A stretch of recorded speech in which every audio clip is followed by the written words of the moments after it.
നമ്മൾ കുറച്ചു മുമ്പേ കേട്ട ദോഹയിൽ ഗുരുദാസ് ജി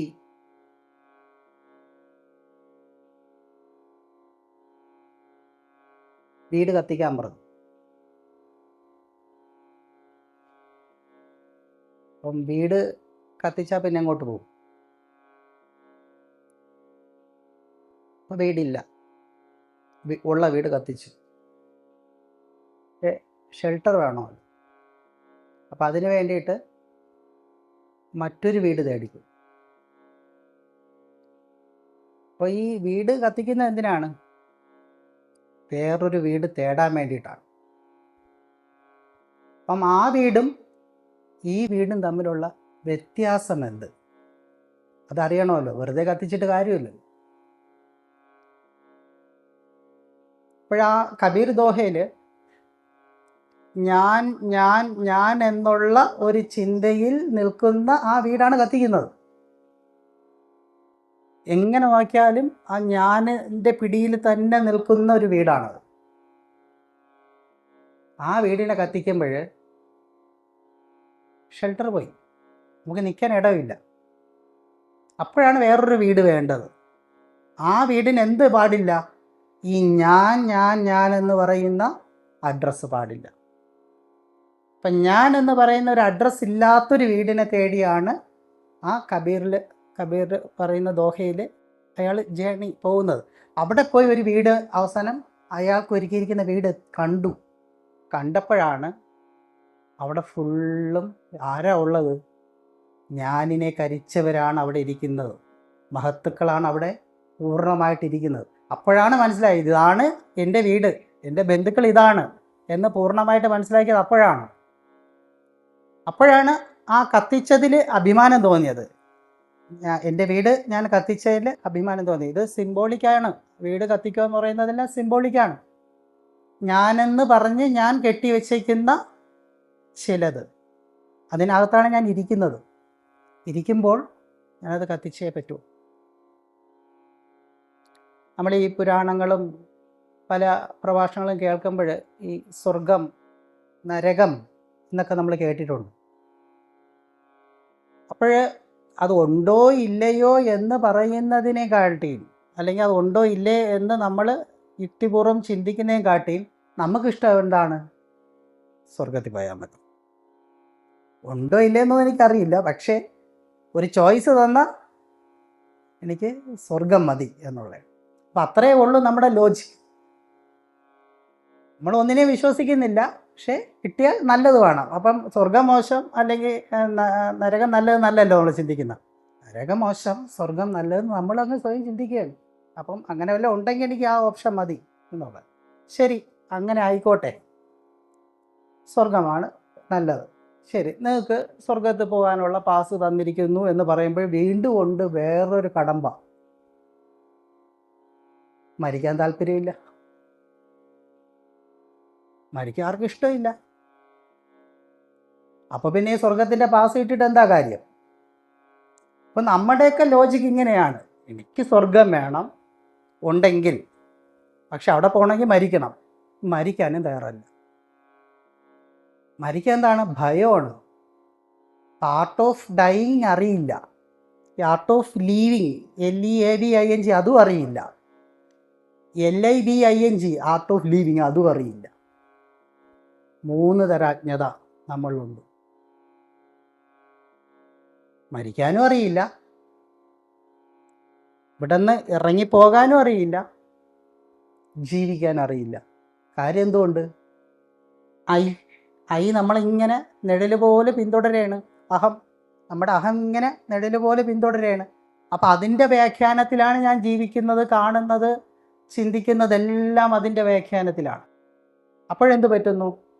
ജീവിതത്തിൻ്റെ ഒരു ഫ്ലോ നമുക്ക് തടസ്സമാവും.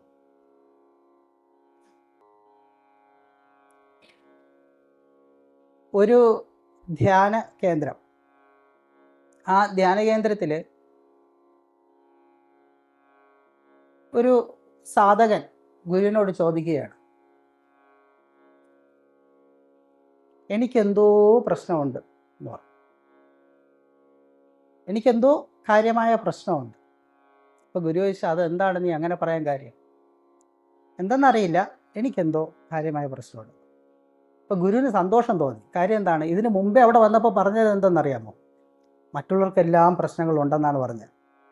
ഞാൻ ഓക്കെയാണ്, പക്ഷെ എന്നോട് ഇടപെടുന്നവർക്കെല്ലാം ഭയങ്കര പ്രശ്നങ്ങളാണ്, അതുകൊണ്ട് എനിക്ക് അവരോട് ഇടപെടാൻ പറ്റുന്നില്ല എന്ന് പറഞ്ഞു. അതിൽ നിന്ന് അവനാണ് പ്രശ്നക്കാരനെന്നുള്ള അറ്റ്ലീസ്റ്റ് ആ പോയിന്റിലെത്തി. പറഞ്ഞു, ശരി, എന്താണ് നിൻ്റെ പ്രശ്നം എന്ന് ചോദിച്ചു. അതെനിക്കറിയില്ല, പക്ഷെ എനിക്ക് പ്രശ്നമുണ്ടെന്ന് പറഞ്ഞു. എന്നാലും നീ പറ, നിനക്ക് ഫീൽ ചെയ്യുന്ന പ്രശ്നം എന്തോന്നാണ്? അപ്പം പറഞ്ഞു, ഞാൻ ഈ ലോകത്തെ കാണുന്നത് ശരിയായ രീതിയിലല്ല എന്ന് പറഞ്ഞു.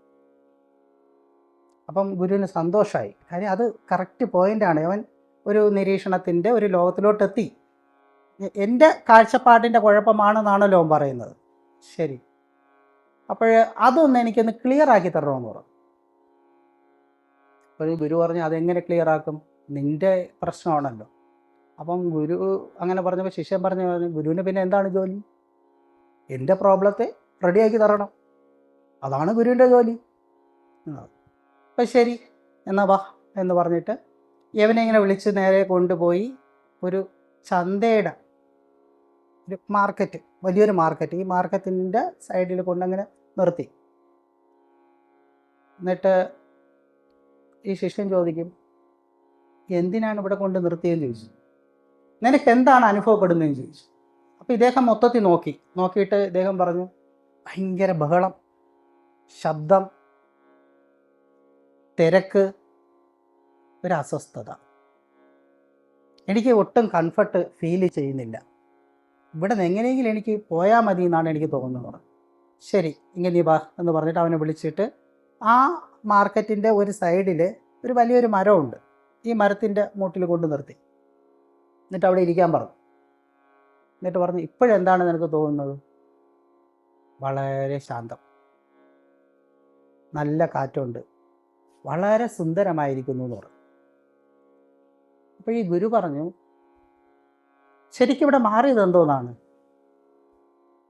നിന്റെ കാഴ്ചയാണോ മാറിയത്, അതോ ലോകമാണോ മാറിയതെന്ന് ചോദിച്ചു. അപ്പം അദ്ദേഹം അങ്ങനെ ചിന്തിച്ചിട്ട് പറയും, ശരിയാണല്ലോ, ലോകം പഴയത് തന്നെയാണ്, അത് വേറെ പ്രശ്നമൊന്നുമില്ല. എൻ്റെ ഒരു കാഴ്ച മാറി, ഞാൻ കുറച്ച് അങ്ങോട്ട് മാറിയിരുന്നപ്പോൾ ആ കാഴ്ചകളെല്ലാം എനിക്ക് അസ്വസ്ഥത ഉണ്ടാക്കി. എന്നാൽ ഇങ്ങോട്ട് മാറിയിരുന്നപ്പോഴും തെറ്റി, ഞാൻ വളരെ കംഫർട്ടായി. ഏതുപോലെ? ഒരു സ്റ്റേജിലോട്ട് ഒരു ജനക്കൂട്ടം നോക്കിക്കൊണ്ടിരിക്കുന്നു വിചാരിക്കുക. ജനക്കൂട്ടത്തിനകത്തൊരാളെ ഇരുന്നാലോ ഒരു കുഴപ്പമില്ല, ഒരു സംഘർഷവുമില്ല. നേരെ തിരിഞ്ഞു വന്നിരുന്നാലോ മൊത്തത്തിൽ സംഘർഷമാണ്. എന്തുകൊണ്ട്? ഞാൻ എന്ന് പറയുന്ന ഒരു ഘടകം അവിടെ ഉണർന്നു വരും. പതുക്കെ ഇങ്ങനെ പൊന്തി വരും. പൊന്തി വരുമ്പോൾ എന്ത് പറ്റും? അയാൾ എന്നെ നോക്കുന്നു, അയാൾ എന്നെപ്പറ്റി എന്തായിരിക്കും ചിന്തിക്കുക? അല്ലെങ്കിൽ ഞാൻ അത് പറയുന്നത് അയാൾ ഉൾക്കൊള്ളുന്നത് എങ്ങനെയായിരിക്കും? അതിലെന്തെങ്കിലും തെറ്റുണ്ടാവുമോ? ഇങ്ങനെ കുറേ കണക്ട് ചെയ്ത് വരുന്ന ചിന്തകൾ വരും, പൊന്തി വരും. ഈ വരുന്ന ചിന്തകൾക്കുള്ള അടിസ്ഥാനം എന്തോന്നാണ്? ഞാൻ എന്ന് പറയുന്ന ഒരു കോൺസെപ്റ്റിലോട്ട് നിൽക്കുന്ന ഒരവസ്ഥയാണ്.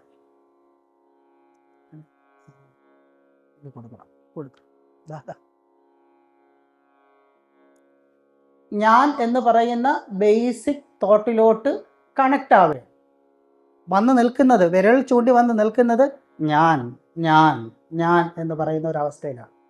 അപ്പോൾ ഈ ഗുരു ചോദിച്ചു, കാഴ്ചയിലേ മാറിയുള്ളൂ, ലോകം അത് അങ്ങനെ തന്നെ ഉണ്ടല്ലോ എന്ന്. അപ്പോഴാണ് അദ്ദേഹം ചിന്തിക്കുന്നത്, ഞാൻ കാണുന്നു എന്നുള്ള ചിന്ത എന്നിലുണ്ടെങ്കിൽ കാണുന്നതെല്ലാം ഭാരമാണ്, കാണുന്നതെല്ലാം ഭാരമാണ് എനിക്ക്. അതേസമയം ഞാൻ നിരീക്ഷിക്കുകയാണെങ്കിലോ കാണുന്നവനെ കാണും. ഇതാണ് വ്യത്യാസം. ഞാൻ കാണുന്നു എന്നുണ്ടെങ്കിൽ ഞാനാണ് കാണുന്നുണ്ടെങ്കിൽ എല്ലാ കാഴ്ചയും എനിക്ക് ഭാരമാണ്. എല്ലാ ചോദ്യത്തിനും ഞാൻ ഉത്തരം കൊടുക്കേണ്ടി വരും. ഇതെല്ലാം സ്ട്രഗിളിംഗ് ആണ്. അതേസമയം ഞാൻ നിരീക്ഷിക്കുകയാണെങ്കിൽ അവിടെ എന്താണ് സംഭവിക്കുന്നത്? ഈ കാണുന്നവനെ, കാഴ്ചയെ കാണുന്നവനെ കാണും. അപ്പോഴെന്ത് പറ്റും? സംഘർഷമില്ല അവിടെ. കാര്യം എന്താണ്? ഈ പറയുന്ന ഒന്നും ഈ വിഭിന്നത എന്താ പറയുക, ഡിസ്ക്രിമിനേഷൻ, അങ്ങനത്തെ സംഭവങ്ങളൊന്നും, ഭിന്നത ഒന്നും അവിടെ ഇല്ല. കാണുന്നവനെയാണ് കാണുന്നത്. കാണുന്നവൻ ആരാണ്? ഈ ഞാനാണ്, റിയൽ ഞാനാണ്. അപ്പോൾ ഈ കാഴ്ചകളൊന്നും എനിക്ക് ഭാരമല്ലാതാവും. ഇതാണ് ഒരു ധ്യാനത്തിൻ്റെ വഴി എന്ന് പറയുന്നത്, ഇതാണ്. പക്ഷെ ഇത് പെട്ടെന്ന് നടക്കുമോ? നടക്കില്ല. കാര്യം അഹം കോൺക്രീറ്റായി നിൽക്കുന്നുണ്ട്. അത് ഏത് സമയവും അവൻ്റെ ഉള്ളിൽ നിന്ന് അത് ഏത് രീതിയിലും അവൻ പുറത്തു ചാടും, പല പല രൂപത്തിൽ. ഇപ്പം ശരിയായ നിരീക്ഷണം പ്രാക്ടീസ് ചെയ്ത് വന്നാൽ മാത്രമേ അവൻ്റെ ഈ ചാട്ടം അറിയാൻ പറ്റുള്ളൂ. അതായത് നമ്മളെല്ലാം സ്കൂളിൽ പഠിച്ചിട്ടുണ്ടല്ലോ, ടീച്ചർമാരും 2-3 ടീച്ചർമാരും ഇവിടെ ഉണ്ട്. അപ്പോൾ നമുക്കൊന്ന് ആലോചിച്ച് നോക്ക്, സ്കൂളിലൊരു ടീച്ചർ ഒരു കാര്യം പഠിപ്പിക്കുകയാണ്. അപ്പം ക്ലാസ്സിൽ ചിന്തിക്കും, ഇത് ഇത്രയല്ലേ ഉള്ളൂ, സുന്ദരമായിട്ട് വൈകുന്നേരം ഞാൻ പഠിക്കും എന്ന് പറയും. പക്ഷെ വൈകുന്നേരം ആകുമ്പോഴോ, ഇപ്പോഴും വേണ്ട, കുറച്ച് കഴിഞ്ഞിട്ട് എന്ന് പറയും. ഇതാരാ പറയുന്നത്? മനസ്സാ പറയുന്നത്. ഇപ്പോഴും വേണ്ട, ഇനി സമയമുണ്ടല്ലോ. പക്ഷെ കുറച്ച് കഴിയുമ്പോഴോ, കുറച്ചുകൂടി കഴിയിട്ട് എന്ന് ചിന്തിക്കും. അപ്പോഴായിരിക്കും ടി വിയിൽ നല്ല പാട്ട് വരുന്നത്, അല്ലെങ്കിൽ എന്തെങ്കിലും വരുന്നത്. അപ്പോൾ അതും കൂടി കഴിഞ്ഞ ശേഷം ചെയ്യാമെന്ന് പറയും. അങ്ങനെ ഇരിക്കുന്ന സമയത്ത് എന്ത് ചെയ്യും? ഭക്ഷണം പാചകം ചെയ്യുമ്പോൾ അവിടെ നിന്ന് മണമൊക്കെ വരുമ്പോൾ ഭക്ഷണം കൂടി കഴിഞ്ഞ ശേഷം ഇരിക്കാമെന്ന് പറയും. അപ്പോൾ ഭക്ഷണം കഴിച്ചതിന് ശേഷമോ, പിന്നെ കഴിച്ചതിൻ്റെ ക്ഷീണമല്ലേ, ഇന്ന് ഞാൻ പഠിക്കുന്നില്ല, നാളെ രാവിലെ 4 മണിക്ക് ഞാൻ എണീറ്റിരുന്ന് പഠിക്കുന്നു. അപ്പോൾ ഇതെല്ലാം നമ്മുടെ മൈൻഡ് പറയുന്നത് നമുക്ക് യെസ് ആണ്. കാര്യം എന്താണ്? ഞാനാണല്ലോ പറയുന്ന, അതോറിറ്റിയായിട്ട് പറയുകയല്ലേ, ഞാൻ ചെയ്യും എന്നുള്ളതാണ്. പക്ഷെ ഈ 4 മണിയാവും കാണുമോ? അവ എഴിച്ച് വരുമ്പം 6 മണി 7 മണിയൊക്കെ ആവും. അപ്പോൾ എന്താ ചിന്തിക്കുന്നത്? കുഴപ്പമില്ല, വൈകുന്നേരം ഞാൻ പഠിച്ചോളാം. അപ്പം ഇങ്ങനെ നമ്മുടെ മൈൻഡ് ഓരോന്ന് നമ്മളിൽ ഓരോ കണ്ടന്റ് ഇങ്ങനെ ഇട്ട് തന്നിട്ട് നമ്മൾ മിസ്ലീഡ് ചെയ്തുകൊണ്ടിരിക്കും. ഈ രീതിയിലാണ് ഒരു വിദ്യാർത്ഥിക്ക് സംഭവിക്കുന്നുണ്ടെങ്കിൽ, ഒരു സാധകനായിട്ടുള്ള, ഒരു കൃത്യമായി ചെയ്യുന്ന, ധ്യാനം ചെയ്യുന്നവനെ ധ്യാനം മുടക്കുവാൻ, അവൻ്റെ സാധനാദി ജീവിതം മുടക്കുവാൻ ഇതേപോലെ ഓരോ സാധനങ്ങൾ പതുക്കെ പതുക്കെ മൈൻഡിട്ട് തരും. നമ്മൾ സൂക്ഷ്മമായി നോക്കിക്കഴിഞ്ഞാലോ, ഈ പോസ്റ്റ്പോണ്ടിങ് ആണ്. ഇപ്പോഴുണ്ട്, അടുത്ത് സമയമുണ്ട്, നാളെ എന്ന് പറഞ്ഞിങ്ങനെ പോസ്റ്റ്പോണ്ട് ചെയ്തുകൊണ്ടിരിക്കും. അപ്പോൾ ഈ പറയുന്ന പോസ്റ്റ്പോണ്ടിങ് എല്ലാം നമ്മളെന്താണ്, അങ്ങ് ഈ രാജാവിൻ്റെ കൽപ്പന പോലെ നമ്മളിങ്ങനെ അതിനങ്ങ് അക്സെപ്റ്റ് ചെയ്യും. രാജാവ് കൽപ്പിക്കുന്നു, ഞാൻ അനുസരിക്കുന്നു. പക്ഷേ ഈ അനുസരിക്കേണ്ടവൻ രാജാവാണ്. അനുസരിക്കുമോ? അത് ചെയ്യുകയില്ല. അങ്ങനെ ഇതിങ്ങനെ പോസ്റ്റ്പോണ്ട് ചെയ്തുകൊണ്ടേയിരിക്കും. അപ്പോൾ നമ്മൾ ശരിക്കും നിരീക്ഷണം, ആർട്ട് ഓഫ് ഈ ഒബ്സർവിങ് പഠിക്കണം. അതെങ്ങനെ, ആർട്ട് ഓഫ് എന്നെ തന്നെ എനിക്ക് ഒബ്സർവ് ചെയ്യാൻ സാധിക്കുന്നത് എങ്ങനെ നമുക്ക് പഠിക്കാൻ പറ്റണം. അതിനാണ് ഈ പ്രാക്ടിക്കൽ സെഷൻസ് എല്ലാം ഇങ്ങനെ നമ്മൾ നൗവിൽ നിർത്തിക്കൊണ്ട് നമ്മളെ തന്നെ നിരീക്ഷിച്ച്, നമ്മളുടെ എന്തിനാണ് നോക്കുന്നത്? നമ്മളുടെ മനസ്സിൻ്റെ ചലനത്തെയാണ് നമ്മൾ നോക്കുന്നത്, അല്ല വേറെ ഒന്നും നോക്കുന്നില്ല. ഒരു ദൈവവും പറഞ്ഞില്ല ദൈവത്തിനെ നോക്കാൻ. നമ്മളൊക്കെയാണ് പറയുന്നത് ദൈവത്തിനെ നോക്കണമെന്ന്. ഒരു ദൈവവും പറയുന്നില്ല. നമ്മൾ നമ്മുടെ മനസ്സിൻ്റെ ചലനത്തെയാണ് നമ്മൾ ശ്രദ്ധിക്കുന്നത്. കാര്യം ഈ മനസ്സ് പ്രശ്നക്കാരനാണ്. എനിക്ക് സന്തോഷം ഇല്ല എങ്കിൽ എൻ്റെ മനസ്സിൻ്റെ ഡെഫിനിഷനാണ് ആ സന്തോഷമില്ലായ്മ. ആ മനസ്സ് ഡിഫൈൻ ചെയ്തുകൊണ്ടിരിക്കുകയാണ്. പക്ഷേ ആ ഡെഫിനിഷൻ്റെ പ്രോസസ്സിങ് നമ്മൾ അറിയുന്നില്ല, നമ്മൾ ശ്രദ്ധിക്കുന്നില്ല, നിരീക്ഷിക്കുന്നില്ല. അപ്പോഴെന്ത് പറ്റുന്നു? ആ മനസ്സെടുത്ത ഒരു ഡിസിഷൻ ഉണ്ടാവുമല്ലോ, ഒരു സ്റ്റേറ്റ്മെൻ്റ് ഉണ്ടല്ലോ, ആ സ്റ്റേറ്റ്മെൻറ്റിനോട് മനസ്സിൻ്റെ പ്രതികരണമുണ്ട്. ഈ പ്രതികരണത്തിൽ കൂടി മാത്രമാണ് നമ്മുടെ മൂഡ് ചേഞ്ച് ചെയ്യുന്നത് നമ്മൾ അറിയുന്നത്. അപ്പോഴെന്ത് പറ്റുന്നു? ഒരു ഡിസിഷൻ അവിടെ വന്നു കഴിഞ്ഞു, അതിനോട് മനസ്സ് പ്രതികരിച്ചു, അപ്പോൾ ഒരു ഇമോഷനിലോട്ട് പോയി. ആ ഇമോഷൻ പിന്നെ നമുക്ക് പാടായിരിക്കും കയറി വരാൻ. പക്ഷേ ആ പ്രോസസ്സിങ് അവിടെ നടന്നുകൊണ്ടിരുന്ന സമയത്ത് ഇത് വളരെ സാവകാശം നടക്കുന്ന ഒരു പ്രോസസ്സാണ്. ആ ടൈമിങ് നമ്മൾ നിരീക്ഷണം ശീലിക്കാത്തത് കൊണ്ട് നമ്മൾക്കറിയാൻ സാധിച്ചില്ല. അതിൻ്റെ എല്ലാം പ്രോസസ്സ് കഴിഞ്ഞ ശേഷമാണ് അതിൻ്റെ പ്രതികരണത്തിൻ്റെ അതിൻ്റെ ആഫ്റ്റർ എഫക്റ്റ് വരുമ്പോഴാണ് അറിയുന്നത്. ചിലപ്പോൾ ആഫ്റ്റർ എഫക്റ്റ് അങ്ങനെ നടന്നുകൊണ്ടിരിക്കുമ്പോഴും അറിയില്ല. അതാണ് മനസ്സിൻ്റെ ഓരോ അവസ്ഥകൾ പറയും, ജാഗ്രത അവസ്ഥ, സ്വപ്നാവസ്ഥ എന്നൊക്കെ പറയുന്ന. അപ്പോൾ മനസ്സിൻ്റെ ഒരു സ്വപ്നാവസ്ഥയാണ്. ആ അവസ്ഥയിൽ നിൽക്കുന്ന സമയത്ത് അറിയുന്നില്ല. അപ്പം ശരിയായ നിരീക്ഷണം കൃത്യമായി നമുക്ക് ചെയ്യുവാൻ സാധിക്കണം. അതെങ്ങനെയാണ്? നമ്മളുടെ മനസ്സ് ഓരോ നിമിഷവും ചേഞ്ച് ആയിക്കൊണ്ടിരിക്കും, അതിൻ്റെ എനർജി ലെവൽ ചേഞ്ച് ആയിക്കൊണ്ടിരിക്കും, തോട്ട് പ്രോസസ്സ് ചേഞ്ച് ആയിക്കൊണ്ടിരിക്കും. ഇതിനെ കൃത്യമായി അറിയുക. എന്തിനാണ് അറിയുന്നത്? അതിനെ തടയാനല്ല, അങ്ങനെ ചിന്തിക്കേണ്ട എന്ന് പറഞ്ഞ് ഫോഴ്സ് ചെയ്യാനല്ല. ഈ സാധനങ്ങളെല്ലാം എന്നിൽ നടക്കുന്നു എന്നുള്ള തിരിച്ചറിയലാണ്. അതുമാത്രമാണ് അതിൽ ചെയ്യാൻ പറയുന്നത്. ആ തിരിച്ചറി വരുമ്പോൾ എന്ത് പറ്റുന്നു? ആ മനസ്സിനെ കാണുന്നവനെ അവൻ തിരിച്ചറിഞ്ഞുകൊണ്ടിരിക്കുകയാണ്. അവിടെയാണ് സേഫ്റ്റി. ആ സീറ്റിലിരിക്കുമ്പോഴാണ് സേഫായിട്ടിരിക്കാൻ പറ്റുന്നത്. അപ്പോൾ ശരിയായ നിരീക്ഷകൻ ഗ്രാജ്വലി നമ്മളിൽ ഉണർന്ന് കൊണ്ടുവന്ന് മനസ്സിൻ്റെ പ്രവർത്തനവും പ്രതിപ്രവർത്തനത്തെയും തിരിച്ചറിഞ്ഞിട്ട് മനസ്സിനെ കാണുന്നവനായിട്ട് മാറുവാൻ ആണ് നമ്മൾ ഓരോ സെക്ഷൻ ചെയ്യുന്നത്. അത് ചിലപ്പോൾ നമ്മൾ ഒരു സോങ് കേട്ടുകൊണ്ടിരിക്കാൻ പറയുന്നതായിരിക്കും, ചിലപ്പോൾ ഒരു സോങ് ആസ്വദിച്ചു കൊണ്ടുള്ളൊരു മൂവ്മെൻറ്റ് ചെയ്യാൻ പറയുന്നതായിരിക്കും. അപ്പം നമ്മൾ ആ ഇൻവോൾവായി നിൽക്കുമ്പോൾ, നൗവിൽ നിൽക്കുമ്പോൾ നമ്മൾ ശരിക്കും ഒരു സ്റ്റിൽനെസ് വരും. കാര്യം എന്താണ്? മനസ്സിനെ കാണുന്നവനെ നമ്മൾ അനുഭവിച്ചുകൊണ്ടിരിക്കും, അറിഞ്ഞുകൊണ്ടിരിക്കും. അപ്പോഴൊരു സ്റ്റിൽനെസ് വരും. ആ സ്റ്റിൽനെസ്സിലാണ് ധ്യാനം കണക്റ്റ് ആവുന്നത്. ധ്യാനം സംഭവിക്കുന്നത് അങ്ങനെയാണ്. അതല്ലാതെ നട്ടെല്ലെന്ന് പറഞ്ഞ് ചിന്മുദ്ര പിടിച്ച് വെളിഞ്ഞിരിക്കുന്നതൊന്നുമല്ല ധ്യാനം. അങ്ങനെ ഇരുന്നാൽ കുറേ കഴിയുമ്പോൾ എന്ത് പറ്റും? നടുവേദനിക്കുന്നു, കാലുവേദനിക്കുന്നു, ഇത്രയും മതി എന്നുള്ള പല പല പല പല തോട്ട്സിലോട്ട് വന്നിട്ട് നമ്മൾ അതിനെ ഡിസ്കണ്ടിന്യൂ ചെയ്തിട്ട് നമ്മൾ പോകും.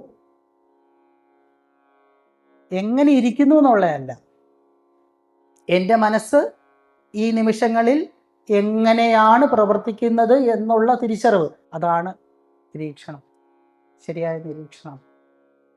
നമുക്കങ്ങനെ പതുക്കെ പതുക്കെ ആ സെക്ഷൻസിലോട്ട് കണക്ട് ചെയ്ത് പോകാം. ശാന്തമായി കണ്ണടച്ച് ഒരു ഭജനെ നമ്മൾ കേട്ടുകൊണ്ടിരിക്കുക.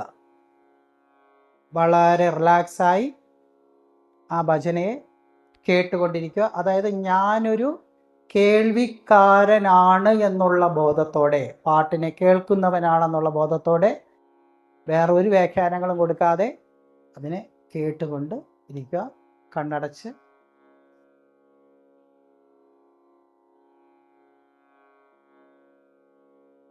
നിരീക്ഷണത്തെ പറ്റിയിട്ട്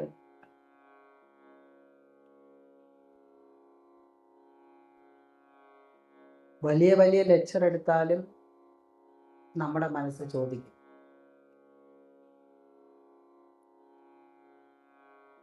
നിരീക്ഷിക്കുക, ഈ നിമിഷത്തെ അറിയുക. ഓക്കെ, അതിൽ വേറെ ഡൗട്ടൊന്നുമില്ല, നല്ല കാര്യം. പക്ഷെ നമ്മുടെ മുന്നിൽ ഭൂതമില്ല, ഭാവിയില്ല, പാസ്റ്റും ഫ്യൂച്ചറൊക്കെ ഉണ്ടല്ലോ. അപ്പം അതങ്ങനെ കിടക്കുമ്പോൾ എങ്ങനെയാണ് ഈ നിമിഷത്തിലെ നൗവിൽ മാത്രം ഇരുന്നാൽ കാര്യങ്ങൾ ശരിയാവുന്നത്? മനസ്സ് ഭയങ്കര ഒരു കള്ളനാണ്. അപ്പം ഇങ്ങനെ ഓരോ കാര്യങ്ങൾ ഇങ്ങനെ എടുത്തിട്ട് തരും. കാര്യം എന്താണ്? നമ്മളെ നൗവിൽ നിർത്താൻ അവൻ തയ്യാറല്ല. അവൻ ഇങ്ങനെ ഓരോ ക്വസ്റ്റ്യൻ തരും, ഫ്യൂച്ചറിനെ പറ്റി. നാളെ എന്തൊക്കെ ചെയ്യണം, അല്ലെങ്കിൽ നാളെ എന്താകും,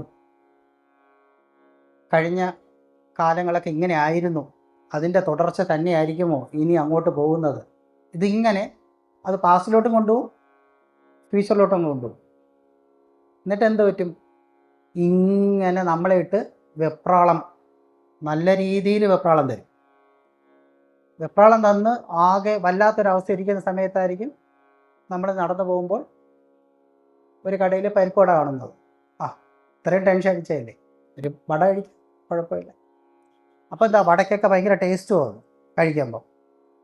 അപ്പോൾ ഈ ഇത്രയും സ്ട്രെസ്സും സ്ട്രെയിനായിട്ട് ഇരുന്നിട്ട് എന്തിനാണ്? അതിനെ കഴിപ്പിക്കാൻ വേണ്ടിയിട്ടാണ് ഇവൻ ഇത്രയൊക്കെ കാര്യങ്ങൾ ചെയ്യിപ്പിക്കുന്നത്. എന്നിട്ട് പതുക്കെ അവനെ കഴിപ്പിക്കും. അപ്പോൾ കൊള്ളാം, കുറച്ച് ടെൻഷൻ മാറി, വട കഴിച്ചാൽ ടെൻഷൻ മാറി. അപ്പോൾ പിന്നെ കുറച്ചുകൂടി ടെൻഷൻ ഉണ്ടല്ലോ, അപ്പോൾ അടുത്ത വട കഴിക്കും. ഇതിങ്ങനെ അത് തോന്നുന്ന രീതിയിലോട്ട് നമ്മളിങ്ങനെ കൊണ്ടുപോയിക്കൊണ്ടേയിരിക്കും. അപ്പം നമ്മളിങ്ങനെ വളരെ ഒബീഡിയൻ്റായിട്ട്, വേറെ ആര് പറഞ്ഞാലും കേൾക്കാത്തതാണ് നമ്മൾ, പക്ഷേ മനസ്സ് പറയുന്ന എല്ലാം അപ്പടി അങ്ങനെ കേട്ട് കേട്ട് കേട്ട് കേട്ട് കേട്ട് ഇങ്ങനെ പോവും. എങ്ങോട്ടാണ് പോകുന്നുള്ളത് അറിയില്ല. കാര്യം നിരീക്ഷിച്ചാലേ അറിയാൻ പറ്റുള്ളൂ. നിരീക്ഷിക്കാത്തതുകൊണ്ട് ആ വക ടെൻഷൻ ഇല്ല. പക്ഷേ ഒരു വലിയ കുഴിയിലോട്ടാണ് ഇങ്ങനെ പോയിക്കൊണ്ടേയിരിക്കുന്നത്, ഇങ്ങനെ പോകും. അപ്പോൾ അതേപോലത്തെ ഒരു ശിഷ്യൻ ഒരിക്കൽ ഗുരുവിൻ്റെ അടുത്ത് ചോദിക്കും, എൻ്റെ മുന്നിൽ ഫ്യൂച്ചറുണ്ട്, ഭയപ്പെടുത്തുവാൻ. ഓൾറെഡി പാസ്റ്റിനെ ഭയപ്പെടുത്തി വെച്ചേക്കുകയാണ്, അത് അങ്ങനെ പാസ്റ്റും ഉണ്ട്. ഇതിനെ അതിജീവിക്കാൻ ഞാൻ എന്താ ചെയ്യേണ്ടത്? കാര്യം ഒരു മാസം അല്ലെങ്കിൽ ഒരു വർഷത്തിന് മുന്നേ നടന്ന ഒരു സാധനം ഞാൻ ഇങ്ങനെ കൊണ്ട് എൻ്റെ മനസ്സിൽ ചുമന്നുകൊണ്ട് കിടക്കുകയാണ്, എൻ്റെ മനസ്സിങ്ങനെ കൊണ്ട് കിടക്കുകയാണ്. അത് പാസ്റ്റ്. അതേപോലത്തെ ഒരു സംഭവം ഫ്യൂച്ചറിൽ വരുമോ എന്ന് ചിന്തിച്ചുകൊണ്ട് ഇപ്പോഴും ഞാൻ ഓൾറെഡി ടെൻഷൻ അടിക്കുകയാണ്. അപ്പോൾ ഈ പാസ്റ്റിലോട്ടും പ്രസൻറ്റിൽ നിൽക്കാതെ പാസ്റ്റിലോട്ടും പ്രസൻറ്റിൽ നിൽക്കാതെ ഫ്യൂച്ചറിലോട്ട് ഓടുന്ന മനസ്സിനെ ഞാൻ എന്ത് ചെയ്യണം? അപ്പോൾ ഈ ഗുരു ആലോചിക്കുകയാണ്, ഞാൻ കുറേ നാളുകൊണ്ട് നിരീക്ഷണത്തെ പറ്റി പറയുന്നുണ്ടെങ്കിലും അതൊന്നും ആശാൻ തിരിഞ്ഞു നോക്കുന്നില്ല. കേൾക്കുന്നുണ്ട്, പക്ഷേ തിരിഞ്ഞു നോക്കില്ല. നേരത്തെ പറഞ്ഞതുപോലെ സ്വർഗത്തിൽ പോകണമെന്ന് ആഗ്രഹമുണ്ട്, മരിക്കാൻ തയ്യാറാവുന്നില്ലെന്ന് പറയും പോലെ. ഒക്കെ പക്ഷെ നിരീക്ഷിക്കാൻ ഓക്കെ അല്ല, നിരീക്ഷിക്കാനും തയ്യാറല്ല, ടെൻഷൻ അടിക്കാനും വയ്യ. അതാണ് അതിൻ്റെ വിരോധാഭാസം. ടെൻഷൻ അടിക്കാനും തയ്യാറല്ല, നിരീക്ഷിക്കാനും തയ്യാറല്ല. അപ്പോൾ ഗുരു അവൻ്റെ അടുത്ത് ഒരു ക്ലോക്ക് കാണിക്കും, എന്നിട്ട് പറഞ്ഞിട്ട് നീ ആ ക്ലോക്കിലോട്ട് നോക്കാൻ പറഞ്ഞു. അപ്പോൾ ഇവന് ആ ക്ലോക്കിലോട്ട് നോക്കി, എന്നിട്ട് പറഞ്ഞു സമയമായില്ല, എനിക്ക് കുറച്ചുകൂടി ഇരിക്കാൻ സമയമുണ്ട്. അതല്ല, നീ ആ ക്ലോക്കിനെ നോക്കാൻ പറഞ്ഞു. അവിടെയും അപ്പോഴേ ഇൻ്റർപ്രറ്റ് ചെയ്യുകയാണ്. നിനക്ക് പോകാൻ സമയമായോ ഇല്ലേന്ന് ഗുരു ചോദിക്കുന്നു എന്നുള്ള രീതിയിലാണ് അവ അതിനെ ഇൻ്റർപ്രറ്റ് ചെയ്യുന്നത്. ഗുരു ജസ്റ്റ് ക്ലോക്കിനെ നോക്കാനേ പറഞ്ഞോളൂ. പറഞ്ഞു നീ പോകുന്നതിനെ പറ്റി ചിന്തിക്കണ്ട, നിൻ്റെ അടുത്ത് ക്ലോക്കിനെ നോക്കാൻ മാത്രമേ പറഞ്ഞോളൂ, നീ ക്ലോക്കിനെ നോക്കിയാൽ മതി എന്ന് പറഞ്ഞു. ശരി, നോക്കിക്കൊണ്ടേയിരിക്കാൻ പറഞ്ഞു. അങ്ങനെ ആ ക്ലോക്കിനെ നോക്കിക്കൊണ്ടേയിരുന്ന സമയത്ത് ആ ക്ലോക്കിൻ്റെ സെക്കൻഡ് സൂചി ഇങ്ങനെ പോകുന്നതിൻ്റെ ടിക്ക് ടിക്ക് ടിക്ക് എന്നുള്ള സൗണ്ട് ഇങ്ങനെ കേൾക്കാൻ പറ്റും. അപ്പം പറഞ്ഞു, ഇപ്പം നീ എന്താ കേൾക്കുന്നതെന്ന് പറഞ്ഞു. ടിക്ക് ടിക്ക് സൗണ്ട് ഞാൻ കേൾക്കുന്നു പറഞ്ഞു. നേരത്തെ എന്താണ് ആ ടിക്ക് കേട്ടോ? ഇല്ല, കണ്ടിട്ട് ഇൻ്റർപ്രട്ടേഷനിലോട്ട് പോയി. ഇപ്പോഴവന് അതിൻ്റെ ടിക്ക് ടിക്ക് കേൾക്കാൻ പറ്റുന്നു. അപ്പോൾ ഗുരു ചോദിച്ചു, ആ സെക്കൻഡ് സൂചി തൻ്റെ കഴിഞ്ഞ നിമിഷത്തെ പറ്റി വല്ലതും പറയുന്നുണ്ടോ? ഒന്നും പറയുന്നില്ല. ഇനി അടുത്ത് ചാടാൻ പോകുന്ന മുന്നോട്ടുള്ള സമയത്ത് അല്ലെങ്കിൽ ആ പ്രവൃത്തിയെ പറ്റി വല്ലതും പറയുന്നുണ്ടോ? അതൊന്നും പറയുന്നു. പിന്നെ അതെന്താ പറയുന്ന? ഈ നിമിഷത്തിൻ്റെ ടിക്ക് ടിക്ക് മാത്രമേ അത് പറയുന്നുള്ളൂ എന്ന് പറഞ്ഞു. അപ്പോൾ പറഞ്ഞു, ഇത് കണ്ടിട്ട് നിനക്കെന്താ മനസ്സിലാവാത്തതെന്ന് ചോദിച്ചു. അപ്പോഴവൻ ഇങ്ങനെ ആലോചിച്ചുകൊണ്ടിരിക്കും. പറഞ്ഞു, ഇനി ആ അറ്റ്ലീസ്റ്റ് നീ ആ ടിക്ക് ടിക്ക് എന്ന് കേൾക്കുമ്പോഴെങ്കിലും now now now now now എന്ന് ചിന്തിക്കാൻ പറഞ്ഞു. അങ്ങനെ അയാൾ ആ നൗവിൽ നിൽക്കാൻ ശ്രമിച്ചു. ആ ടിക്ക്, ആ ഓരോ നിമിഷവും നമ്മുടെ മുന്നിലുള്ള ക്ലോക്ക് തൻ്റെ കഴിഞ്ഞു പോയ സമയത്തെ പറ്റി അത് പറയുന്നില്ല, ഇനി വരാൻ പോകുന്നതിനെ പറ്റിയിട്ട് അതൊന്നും ചിന്തിക്കുന്നില്ല. നൗവിൽ നിന്ന് ടിക്ക് ടിക്ക് ടിക്ക് പറഞ്ഞുകൊണ്ട് അങ്ങനെ അത് പോയിക്കൊണ്ടിരിക്കുകയാണ്. അങ്ങനെ ആ ഒരു ബോധത്തിൽ യവൻ കണ്ണടച്ചിരിക്കുന്ന സമയത്താണ് അവനൊരു അവബോധം വരുന്നത്. കാര്യം എന്താണ്? പഴയതിനെ പിടിക്കുന്നത് നിഴലിനെ പിടിക്കുന്നത് പോലെയാണ്. പാസ്റ്റിനെ പിടിക്കുന്നത് നിഴലിനെ പിടിക്കുന്നത് പോലെയാണ്. ഭാവിയെ ഞാൻ പഠിക്കുന്നത് കാൽപ്പനിക അല്ലെ കൽപ്പനയെ ഞാൻ പിന്തുടരുന്നത് പോലെയാണ്. ഒരു ഇമാജിനേഷനെ ഞാൻ പിന്തുടരും പോലെയാണ്. അത് എൻ്റെ മുന്നിൽ റിയാലിറ്റി ആയിട്ടില്ല. അത് വെറും ഒരു ചിത്രമാണ്, ഒരു ഇമാജിനേഷനാണ്. അതിനെ ഞാൻ പിന്തുടർന്നുകൊണ്ടിരിക്കുകയാണ്.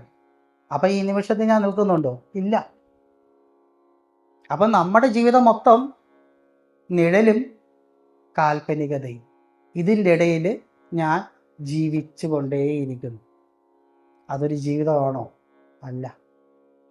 അപ്പം യഥാർത്ഥത്തിൽ നൗവിൽ നമുക്ക് നിൽക്കാൻ പറ്റണം. ഈ നിമിഷങ്ങളിൽ തന്നെ നമ്മൾ കണക്ട് ചെയ്ത് നിൽക്കാൻ പറ്റണം.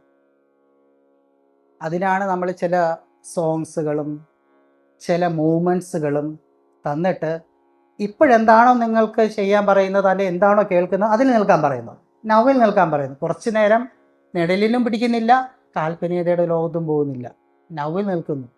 അങ്ങനെ വരുമ്പോഴാണ് ഒരു സൈലൻസ് നമ്മളിലോട്ട് വരുന്നത്, ഒരു ബ്ലിസ്ഫുൾ സ്റ്റേറ്റ് നമ്മളിലോട്ട് വരുന്നത്, ഒരു ശരിക്കും ശാന്തത നമ്മൾ വരുന്നത്. കാര്യം ഞാൻ എന്നെ ഈ നിമിഷത്തിൽ